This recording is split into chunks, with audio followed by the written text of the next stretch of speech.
Nah, kita akan melihat lebih dahulu data terkait dengan penambahan rata-rata kasus positif COVID-19 di 3 kota yang membentuk Surabaya Raya. Yang pertama adalah Surabaya. Anda bisa melihat di sini pada tanggal 1 hingga 7 Mei, rata-rata penambahan kasus positif di Surabaya hanya 16,1 orang.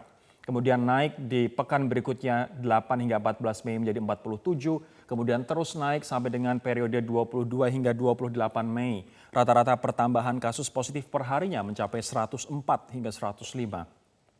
Sempat turun di minggu berikutnya dan kemudian di 4 hari terakhir tanggal 5 sampai dengan 8 Juni ini menjadi 125,5 kasus per hari. Rata-ratanya dalam 4 hari terakhir. Kasus kumulatif positif di Surabaya 3.360 ini setengah lebih dari jumlah seluruh kasus di Jawa Timur, sementara kumulatif sembuh mencapai 867. Kita lihat kota berikutnya, kita akan melihat Sidoarjo terlebih dahulu. Gresik terlebih dahulu. Kalau Gresik pada waktu 1 hingga 7 Mei kemarin hanya 1,5 penambahan rata-rata kasus positifnya. Kemudian naik menjadi 6,8 di periode 15 hingga 21 Mei. Kemudian sempat mencapai puncak pada tanggal 22 hingga 28 Mei dengan 9 kasus rata-rata per hari di periode ini.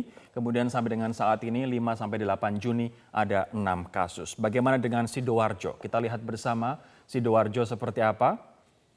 Nah, tren dari Sidoarjo pun sempat naik tinggi sekali menjadi 30 orang rata-rata pertambahan kasusnya pada tanggal 22 hingga 28 Mei. Ini naik cukup signifikan jika dibandingkan dengan awal Mei. Anda perhatikan awal Mei 1 hingga 7 Mei rata-rata pertambahan kasus per hari hanya 7 orang. Kemudian di akhir Mei menjadi 30 orang. Kemudian sempat turun menjadi 14,7 dan saat ini di posisi rata-rata pertambahan kasus per harinya 17,3 hanya di kota Sidoarjo. Kumulatif positif 775 di sini, kemudian kumulatif sembuh ada 57. Nah, kemudian seperti apa angka attack rate dan juga effective reproduction number atau RT? Ini adalah angka yang jadi acuan bagi pakar epidemiolog dan juga seharusnya pemerintah untuk menentukan apakah pelonggaran dilakukan atau tidak begitu. Apabila kita melihat di Surabaya, attack rate ini adalah jumlah atau rasio orang yang positif per 100.000 penduduk.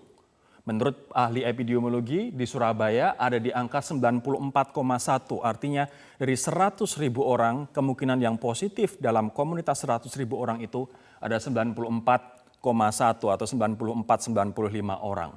Kemudian angka penularan efektif atau effective reproduction rate saat ini di mana satu orang bisa menularkan ke berapa orang, ini ada di angka 1. Artinya satu orang bisa menularkan satu orang lain saat ini di Surabaya. Nah, bagaimana dengan di Gresik? Attack rate 15,8 dari 100.000 orang, 15,8 diperkirakan positif di sana. Kemudian masih cukup tinggi untuk RT di Gresik 1,6. Artinya satu orang masih bisa menularkan 1 hingga 2 orang di Gresik. Kemudian sementara di Sidoarjo, attack rate 31,7 lebih tinggi daripada Gresik dan RT-nya adalah 1,2. Dengan situasi seperti ini, apakah kemudian PSBB yang dilonggarkan demi alasan ekonomi ini worth it untuk Surabaya Raya?